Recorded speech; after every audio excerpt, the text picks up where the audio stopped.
All right, my friends, when I booked this interview, I did not know this. There was no flattery involved in the booking, but I was just talking to our guest who has an incredible book coming out that I'm really excited to talk about. And turns out she used to be a podcast listener, or still is sometimes, which, as you all heard from me, when you are publishing a book, you barely are sleeping and eating, much less doing anything else like listening to podcasts. So listen, you too one day, write a great book, do something cool, come on the podcast and we'll talk about it. Today, we are talking to Dr. Joanne Finkelstein. So I'm really excited to talk about this book. Her book that is coming out is called Sexism Sensibility. First of all, a Jane Austen pun right in the title is like, I'm already just cavelling already. And then the subtitle is Raising Empowered, Resilient Girls in the Modern World. Listen, even if you don't have children, or if you have boys, or whoever you have, whatever gender of your child, whatever gender you are, you still want to listen to this because it's going to help you understand how you were raised, how you can contribute to raising your own kids, your friends' kids, your nephews, your nieces, whatever, in a better way. So this is for everybody, even if you're not actively parenting your own children right now. Welcome to Unfuck Your Brain. I'm your host, Cara Loewentheil, Master Certified Coach and founder of the School of New Feminist Thought. I'm here to help you turn down your anxiety, turn up your confidence, and create a life on your own terms, one that you're truly excited to live. Let's go. So, Joanne, welcome. Can you tell us a little bit about yourself and your background? You've got doctor in front of your name, so we know some kind of fancy credentials happening. Tell us a little bit about who you are and how you ended up writing this book. Sure. Yeah, I grew up in Canada. And I, through kind of weird channels, ended up doing all of my schooling in the United States. And so I majored in sociology and French and nothing to do with psychology. Like, I don't think I took one psychology class in undergrad. And then eventually I decided that I wanted to work with Carol Gilligan, who, for listeners who don't know who she is, she's sort of the original feminist psychologist. I went and did my master's at Harvard to work with her, and that completely changed my life because it made me realize I wanted to do a doctorate in psychology. And this book that I wrote is kind of the culmination of, there's not a lot of French in it, but there's a lot of sociology and a lot of psychology and some Carol Gilligan in it. And, just to addend at that, I don't consider myself a feminist psychologist. I'm not an activist psychologist. I really do let my patients take the lead, but I have learned so much from them and they have informed my activism. So yeah, that's who I am. And I can tell you a little bit too about why I wrote the book if you want to hear that. Yeah, I'd love to hear that. I'm also interested in the idea that, like if you were a feminist therapist, that would mean you were an activist in your therapy. I guess when I think of being like a feminist coach, I just think it means that my coaching is informed by my understanding of socialization and feminism, right? Which is like, it would be hard. I feel like it would be hard to coach or do therapy work with women without being informed of that. Like, I feel like we see so much bad coaching and therapy because like that lens is lacking. Yeah. So how did you I think you're right. I mean, that's a great point because I definitely am able to hear what my patients are bringing me through a feminist lens, but I'm not one to say that's sexist. That, of course, they will bring really sexist things to me. Like maybe they were fondled on the bus or, a man at work stole their idea. And then that will sort of lead us, like, what are the echoes of that in your past? And it will lead them down a path of like, oh, wait, I have been dismissed my whole life. My ideas haven't been taken seriously. Or, I have been touched inappropriately more times than I can possibly count. And so it's a little less activist-y than I am in my sort of the rest of my life. Of course. Yeah. I think that's so important for people to understand though, like the value of seeking out a feminist coach or therapist or of becoming a feminist coach or therapist is really that you have the full picture. So like if somebody comes in and they have been groped, you are not thinking about it from like this patriarchal standpoint unconsciously of like, well, what, were you on the subway too late at night or like whatever kind of, and of course, I don't think anybody listens to this podcast, whatever say that, but it's just, you don't see the patterns as much when you don't have that lens, right? And you're not able to, I don't think you can validate your clients in the same way, but of course you're not issuing a ruling. Like I had somebody come to a coaching session the other day and was like, but I don't know, both these choices are feminist, so I don't know which one to do. And I was like, I don't know which one you should do. Like, I can't, my job as a feminist coach or your job as a feminist therapist is not to like issue a verdict on the feminist response to this, Exactly. like rubber stamp on like, yes, that is the feminist response. It's like not at all about what your client or your patient is going to like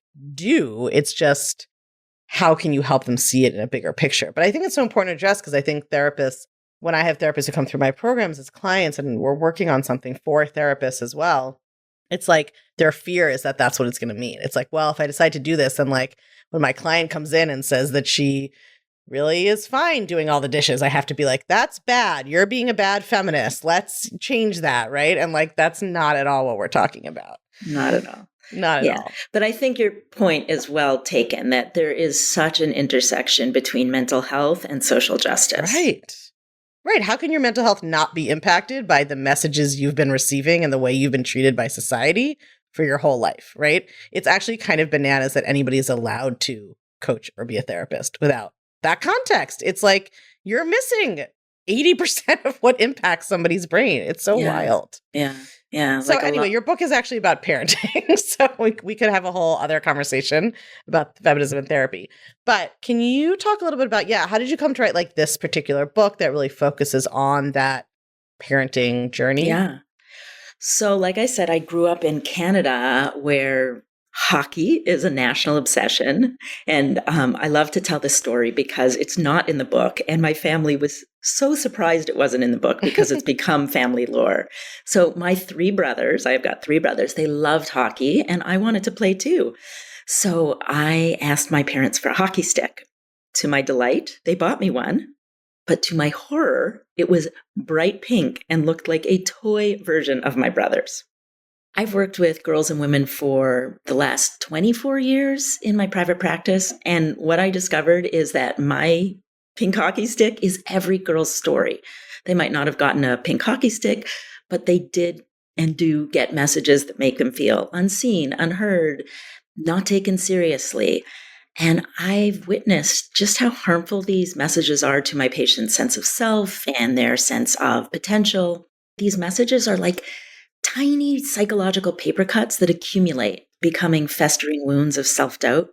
So growing up, when I would get upset about the gender differences that I noticed, people insisted that they didn't exist. Or they'd say, you're too sensitive, stop being so dramatic. If we had to like raise hand if you're listening to this podcast and you heard that you were too sensitive, I just feel like every single hand would go up. It's classic comments that I now know girls and women hear all the time, but I did not know that back then. And so to avoid criticism, I learned to kind of hide my feelings. And it wasn't until years later when I was doing a master's degree that I began to truly understand like more fully that experience. I mentioned in a paper from my developmental psychology class that I'd been accused of overreacting when I felt demeaned. And the professor scribbled in the margins, that's what people say to talk girls out of their feelings. Like it was such a validating moment for me. So validating girls' experiences and opening parents' eyes are two of the reasons why I wrote my book. Amazing. So let's talk about that. How can parents start to kind of explore their own biases? Because I think especially people listening to this podcast, they're probably not going home and saying to their daughters, like, someday you'll marry a nice man and just stay home and cook and bear his babies, right? Like that's probably not our listeners. But we all have all of these biases embedded, right? I was talking to a friend of mine the other day who has a youngish teenage daughter, like 12 or 13, who developed early. And like, she's having conflict with her daughter over what to wear, what's okay to wear to school. And like, she's like, I'm a pro-sex feminist. I don't think I'm being sexist. But her daughter, of course, is like, you're being sex negative and I can wear what I want. My body, my choice. Yeah, right. And and my friend is like, am I losing my mind? Like, I don't think I am that person, but also this doesn't seem appropriate. I don't know what to do. So like, how can parents start to explore their own biases to combat that kind of sexism? Oh, I have so much to say about this. I mean, buy the book obviously is how you learn the full answer, but right, because so much of it is unconscious, right? So even the most progressive of us have these ways that we're transmitting these messages, right? So yeah, in the book, it's like a catalog of all of the things that we might be doing to shut our kids down. In fact, I just had a reader reach out to me saying that she had this light bulb moment while reading the book, that she was shutting down her daughter's opinions, even though her son has stronger opinions and is often more critical than her daughter. And so she went to her daughter and said, which is what I advocate in the book, right? She went to her daughter and said, I think I've been shutting down your opinions. For some reason, and her daughter started to cry from the recognition because she knew something was off. She would complain her mother didn't listen to her, but it wasn't quite that. And so, I think when we can notice these things and actually make changes, I like to call it R&R parenting, recognize and replace what we're doing, it really can make a difference in our girls' lives. So basically, I would say that girls don't grow up with a healthy sense of entitlement, right? Like the Bill and Melinda Gates Foundation did this global examination of inequality, and they found that adolescence is when girls' and boys' futures start to diverge, right? Because adolescence is when girls start to realize that women are not taken seriously, which comes right with a catalog of moments in their lives of being interrupted, dismissed, ignored, of being scolded when they're angry, or mocked for having any strong opinions. And to put it into concrete terms, Cara, as early as third grade, girls start asking for less than boys, especially when negotiating with a man. And that reflects the same gap in negotiations we see in adulthood, right? So without even realizing it, girls are beginning to feel like they're not entitled to things like speaking up, respect, money. Why? Because when they speak, we interrupt them, right? Because we teach them that it's more important to be liked than it is to be respected. And because when it comes to money, we don't even talk to them about money. Or we talk far more to boys about money than we do to girls about money. We just think girls won't need money or they'll marry. And Right. Right. It's like they were just supposed to marry somebody else who was going to provide the money for them. Yeah, we don't think that explicitly, but like how much are we talking about those things like as early and as often? Well, and we're paying boys more for chores. Like there's all this research that shows that we save more money for college for boys than for girls. Wow. All right. I feel good about that one. I'm putting the same amount in the 529s for both my stepkids. I've got that at least. So you talk about one of the kind of big sort of categories of stereotypes or like overall traits we're kind of inculcating women as being submissive, right? Of sort of like going along with the flow or like putting our needs last. And I have been working a lot recently on this idea of over responsibility, the idea that women are socialized to take responsibility for everything, but always put themselves last. So they're like taking responsibility for everything and everyone around them, but like actually not for themselves in some ways, because it's like they're always at the bottom of things. So I think it would just be helpful for people to have like some specific examples of both a way we do this and also, you just gave like 12, so we could pick one of those. And then what does it look like to sort of recognize and repair, right? Like how explicit, like I think sometimes people get stuck because they start to learn as they're working on their parenting, whether it's like from this angle or it's just about like emotional regulation or whatever. They're like, okay, I see a better way of doing it, but my kid is like 13 now, and like I can't undo what I did. And like, I don't know how appropriate it is to like be explicit that I realized I was fucking it up and now I'm trying to do better. Like, can you talk a little bit about like what that kind of recognize and replace can look like? Sure. So I think one example would be how that woman did explicitly say, I think I'm doing this because I'm not used to girls having strong opinions, or I know that women with strong opinions often get shut down or often are seen as aggressive. And so you are talking directly. It doesn't have to be how I fucked up, but you're bringing in teachable moments that have happened along the way to your daughter, to yourself, to what you're seeing on TV, to talk explicitly about how sexism lives in the world. But I think what you were getting at is something I write about in the book, right? Which I call it the invisible work of girlhood, which I see as the antecedent to the over responsibility and all the invisible labor that women are doing in adulthood. And it starts with good being the gold standard for girls, but not boys, right? We expect girls to accommodate others, even if it means suppressing their own needs and desires. They should be nice and never hurt anyone's feelings. They should be modest, which means downplaying what they're good at. Above all, they should be likable and agreeable. So they're entering adulthood with all of that on their shoulders. And they become the ones who manage relationships and manage other people's feelings. So, I was talking before about that we don't necessarily raise them with a healthy sense of entitlement. And I have a whole chapter on this healthy entitlement. And I outline 5, I think, important voices that girls need help cultivating, right? And one is integrity. So we want to help them trade the need to be liked for being respected. The voice of resistance, right? Tolerate their anger and bad attitudes. Doesn't mean tolerating rudeness, but they are full of chaotic feelings, and we need to be able to tolerate it because we do tolerate anger in boys, but we do not tolerate it in girls. Ambition, right? Help them tolerate competition and envy, right? Which are feelings that girls often avoid for the sake of relationships. I'll just keep going and we'll get back to that in a second. A voice of authority, right? Teach them to be proud of their skill and their authority, right? Too much humility, not a good thing. And then finally, the last one was economic self-sufficiency, which we covered. Here's a thing about me. I own multiple copies of the books that have been the most important to me, especially when they are self-help books or books that I'm trying to learn something from, because I like to read the hard copy of the book, but then I like to listen to the audiobook as well, because I pick up on different things when I listen than when I read with my eyes. And I hear things differently. My brain processes the information differently. And audiobooks are something I can listen to on the road, doing things around the house, even in a bathtub.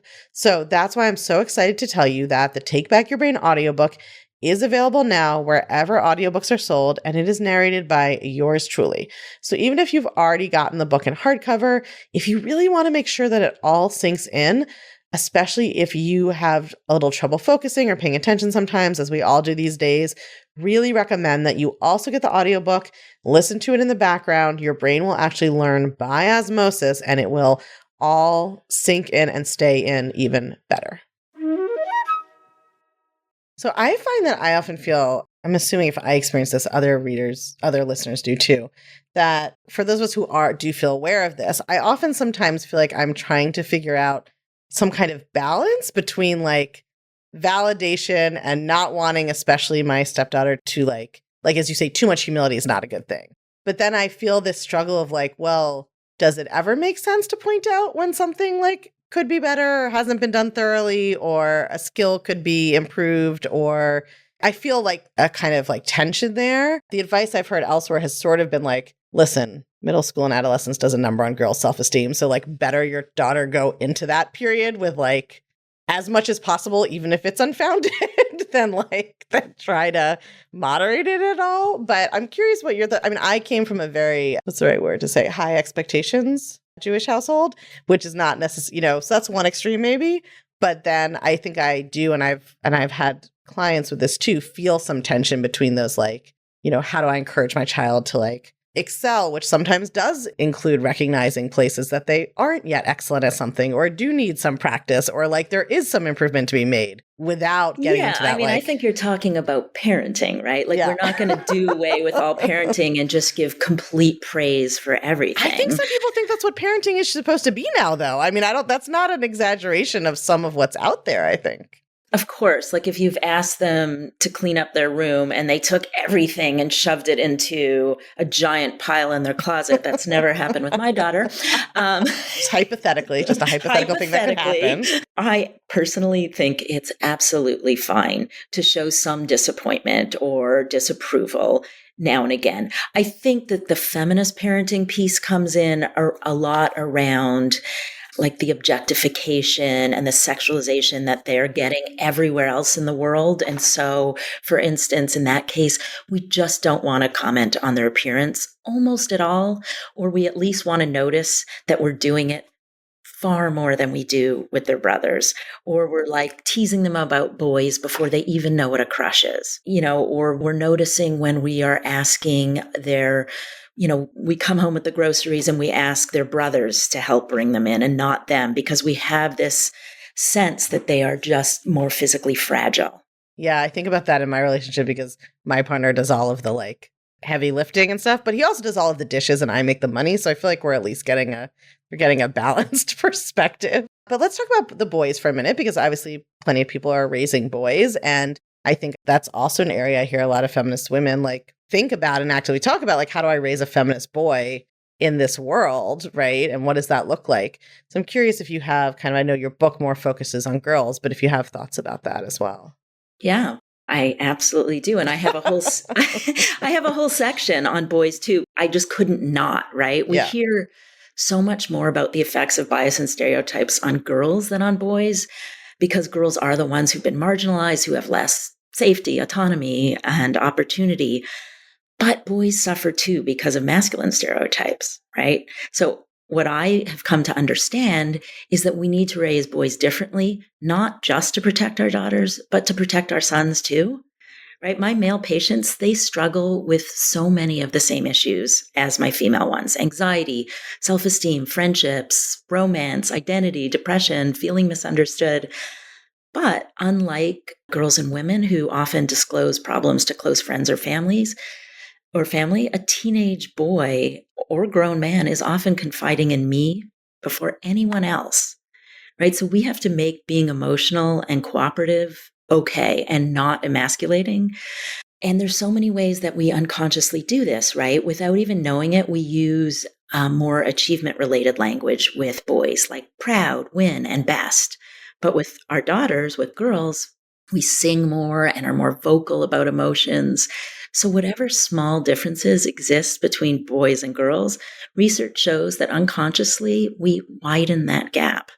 And the other sort of last piece I'll say about that is I think helping boys understand. I mean, I will say starting, we can't villainize boys. I think that boys more and more are feeling villainized since Me Too, but they're still so young and they don't understand the concepts behind it and the history behind it. So it's incumbent on us as parents to help them understand that girls have had less choices than them, that they can walk down the street and basically are free to do whatever they want, wear whatever they want, and nothing bad will happen. And it's much more common that something bad will happen to a girl, and then she will be blamed for it, and she will be asked what she was wearing. Like, I don't think boys understand just how vigilant girls have to be. So we are sort of educating our sons as much as our daughters about sexism in as many direct ways as we can. And I'd love to talk a little bit kind of as we bring it together of like how to talk to your kids about these issues, because talking about like sexism, patriarchy, oppression, like victim blaming, right, is like those are big topics. And I think it can feel hard for parents to know, like, when do you start talking about that stuff? How do you start talking about that stuff? And so I'm curious if you have any kind of guidance or advice for parents in terms of how to think about age appropriate kind of conversations. Yeah, absolutely. I mean, there's tons of that in the book. The last 3 chapters are about sex and sexuality and consent. And so I would say we can start from the time they're very young, teaching them about consent, which I'm sure your listeners all know a lot about. But, even before they're verbal, we can just tell them what we're doing with their bodies. I'm going to pick you up now. I'm going to put you in the bath now. And then when it comes to talking about sexism, it's tricky. I was much more hesitant to talk about sexism with my daughter than with my son, because I did not want her to feel like a victim. I didn't want her to lose It's like confidence. You don't want to inculcate the person to be like, okay, so the world is against you and you are going to be oppressed and bad things are about to happen to you. But then you also don't want to send them out like Pollyanna without any. Exactly. We feel like we're between a rock and a hard place, right? Because we want to prepare them without instilling fear. So honestly, there are endless teachable moments where you can do that. And in the book, I talk about how I first introduced sexism to my daughter. She was about 6 years old and we were watching MasterChef Junior.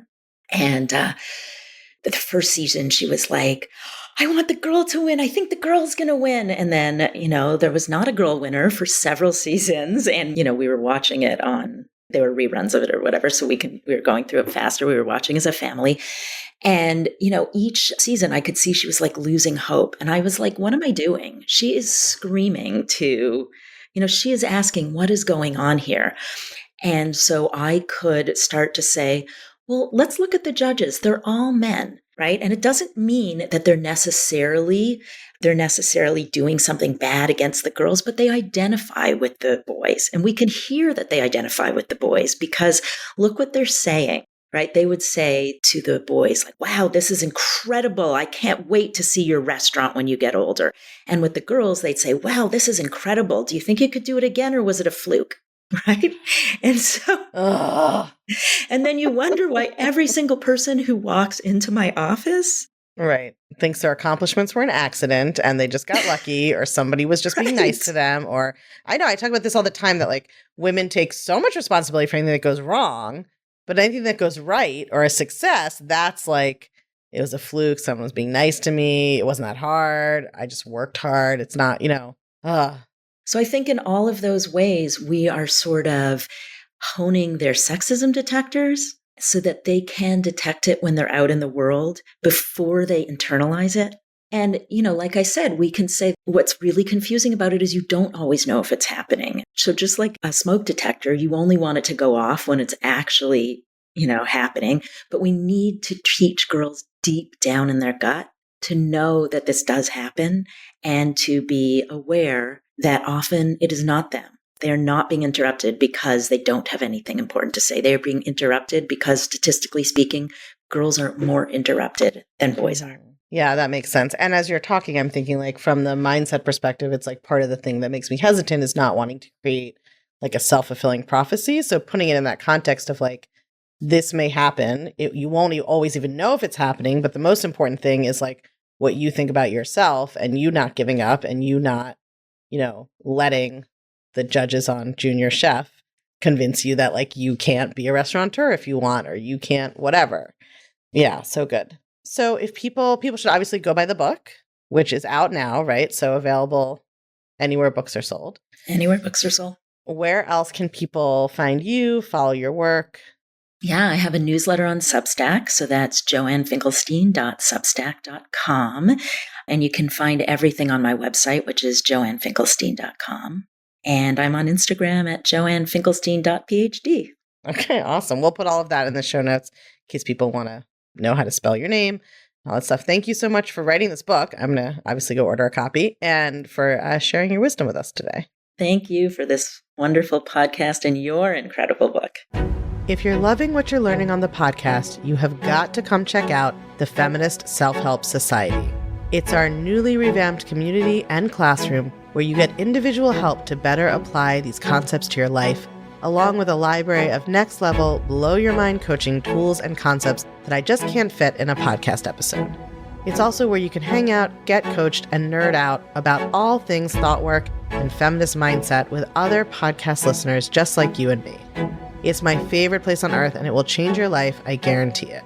Come join us at www.unfuckyourbrain.com/society. I can't wait to see you there.